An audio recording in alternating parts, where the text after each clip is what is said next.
दी बाते करी हैया हो सुन नाना दो के भैया दब दी बाते करी हैया हो सुन नाना दो के भैया।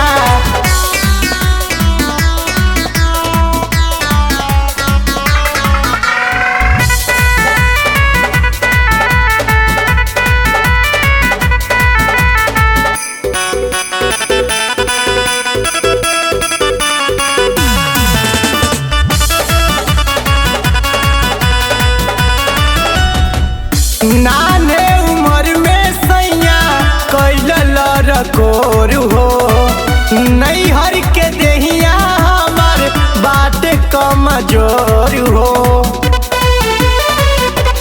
ए हो नाने उम्र में सैया कैल रकोर हो नैहर के देहिया हमार बाट कमजोर हो।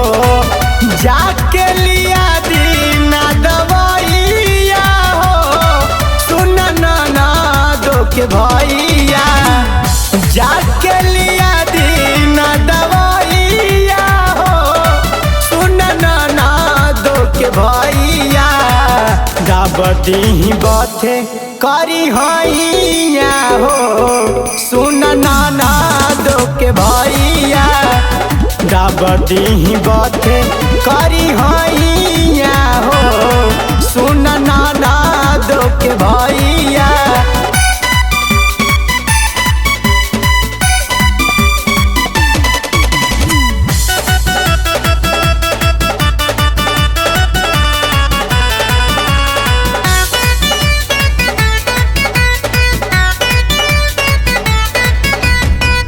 सिहरे बदनिया हमर धर कत छाती जान गइल बारे रिकस दिनेश देहाती। ए हो सिहरे बदनिया हमर धर कत छाती जान गइल बारे रिकस दिनेश देहाती। मंसूरी दीवाना हमर सैया हो सुन नाना दो के भैया मंसूरी दीवाना हमर सैया हो सुन नाना दो के भैया दाबदी बाते करी हैया हो सुन नाना दो के भैया दाबदी बाते करी हैया हो सुन नाना दो के भैया।